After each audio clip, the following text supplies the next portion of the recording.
My lord, why are you thus out of measure sad? I cannot hide what I am. I must be sad when I have cause, and smile at no man's jests. Eat when I have stomach, and wait for no man's leisure. Sleep when I am drowsy, and tend on no man's business. Laugh when I am merry, and claw no man in his humor. Yeah, but you must not make the full show of this. You have of late stood out against your brother, and he hath taken you newly into his grace. Where it is impossible you should take the root, but by the fair weather that you make yourself, it is needful that you frame the season for your own harvest. I had rather be a canker in a hedge than a rose in his grace. Though I cannot be said to be a flattering honest man, I must not be denied, but I am a plain-dealing villain. If I had my mouth, I would bite. If I had my liberty, I would do my liking. In the meantime, let me be that I am, and seek not to alter me. What news, Baraccio? I can give you intelligence of an intended marriage. Will it serve for any model to build mischief on? Mary, it is your brother's right hand. Who, the most exquisite Claudio? Even he? Which way looks he? Marion Hero, the daughter of heir of Leonardo.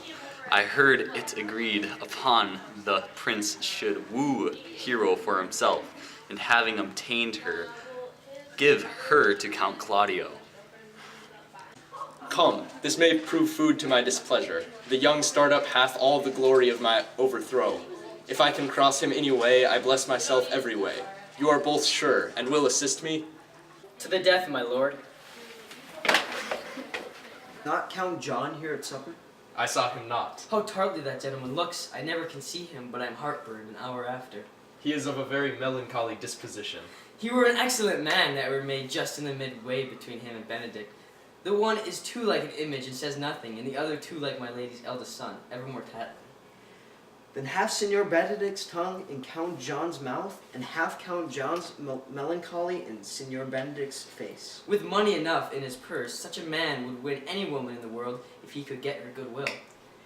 Fly, my troth, niece, thou wilt never get thee a husband if thou art so shrewd of tongue.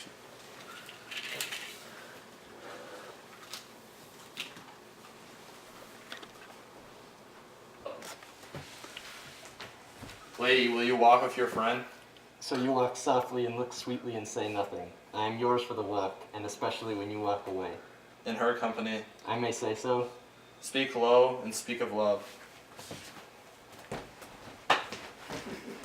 Well, I would you did like me. So would not I, for your own sake, for I have many ill qualities. Which is one? I say my prayers aloud. Amen. God match me with a good dancer. Amen. And God keep him out of my sight when the dance is done. Will you not tell me who told you so? No, you shall pardon me. Nor will you not tell me who you are? Not now. That I was disdainful and that I had my good wit out of the 100 merry tales. Well, this was Signor Benedict that said so. What's he? I'm sure you know him well enough. Did he never make you laugh? I pray you, what is he? Why, he is the prince's jester, a very dull fool. He both pleases men and angers them, and they laugh at him and beat him. Well, I know the gentleman. I'll tell him what you say. Do. We must follow the leaders. A very good thing. Nay, if they lead to any ill, I will leave them at the next morning.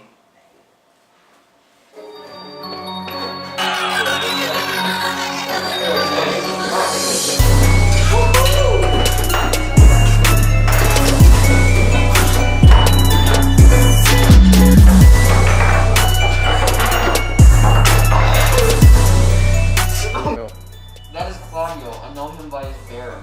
Are not you Signor Benedict? You know me well. I am he. Signor, my brother is enamored on Hero. I pray you dissuade him from her. She is no equal for his birth. How know you he loves her? I heard him swear his affection. So did I too, and he swore he would marry her tonight. Come, let us to the banquet.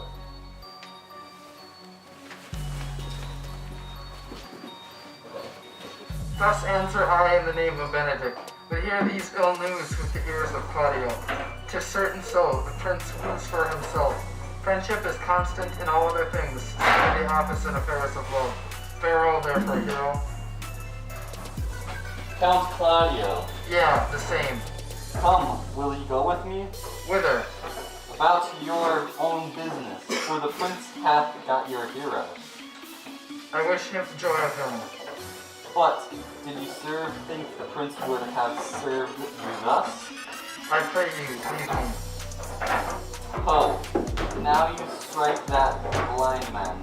Does the flint still your meat, and you'll eat the post?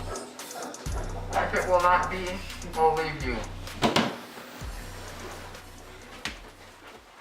Alas, poor hurt fowl, now he'll creep into the sedges.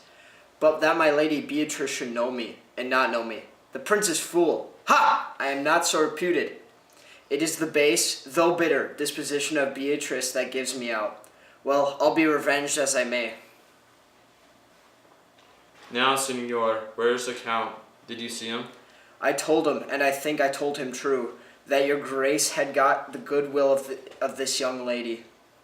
The Lady Beatrice hath a quarrel to you. The gentleman had danced with her, told her she is much wronged by you.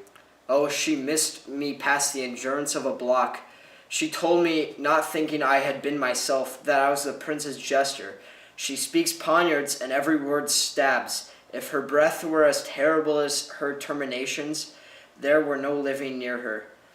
I would not marry her, though she were endowed with all that Adam had left him before he transgressed. Come, talk not of her. Look here, she comes. Will your grace command me any service to the world's end? I will go on the slightest errand now that you can devise to send me on. I will fetch you a toothpicker now from the furthest inch of Asia. Do you have any embarrass to the pygmies rather than hold 3 words conference with the harpy? You have no employment for me? None, but to desire your good company. Oh God, sir, here's a dish I love not. I cannot endure thy lady's tongue.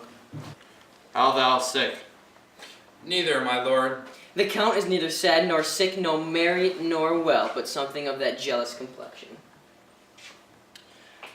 Aye, faith, lady, I think you blaze on true. Here, Claudio, I have wooed in thy name, and for hero is one. I have broke with her father, and his good will obtain.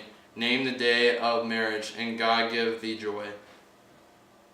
Count, take of me my daughter, and with her my fortunes. His grace hath made me the match. Speak, Count, 'tis your cue. Silence is the perfectest herald of joy. Lady, as you are mine, I am yours. Speak, cousin, or if you cannot, stop his mouth with a kiss, and let him speak neither. In faith, lady, you have a merry heart. Oh, yeah, my lord, I think it, poor fool, it keeps me on the windy side of care. My cousin tells him in this ear that he is in her heart. And so she doth, cousin. Thus goes everyone to the world, but I may sit in a corner and cry hi-ho for a husband. Lady Beatrice, I will get you one. I would rather have one of your father's getting, hath your grace ne'er a brother like you. Your father got excellent husbands, if a maid could come by them. Will you have me, lady? No, my lord, unless I might have another for working days, and your grace is too costly to wear every day. But I beseech your grace, pardon me, I was born to speak all mirth and no matter. Your silence most offends me, and to be merry best becomes you. For, out of question, you were born in a merry hour. No, sure, my lord, my mother cried, but then there was a star danced, and under that I was born. Cousins, good, give you joy. By my troth, a pleasant spirited lady she cannot endure to hear aught tell off a husband. Oh, by no means. She mocks all her wooers out of suit. She were an excellent wife for Benedict. Oh, lord, my lord, if they were a week married, they'd talk themselves crazy. Count Claudio, when mean you to go to church? Tomorrow, my lord. Not till Monday, my dear son, which is hence a just 7 night, and a time too brief, too, to have all things answered my mind. I warrant thee, Claudio, the time shall not go dully by us. I will in turn undertake one of Hercules' labors, which is to bring Signor Benedict and the Lady Beatrice into a mountain of affection. The one with the other I would fain love. In a match, and I doubt not to, if you will but mistress such assistance as I. shall give you a direction. My lord, I am for you. And I, my lord. And you too, gentle hero, I will do any modest office, my lord, to help my cousin to a good husband. I will teach you how to humor your cousin, that she shall fall in love with Benedict. And I, with your two helps, will so practice on Benedict that, despite his quick wit and his queasy stomach, he shall fall in love with Beatrice. If we can do this, Cupid is no longer an archer. His glory shall be ours, for we are the only love gods. Go in with me, and I will tell you my drift.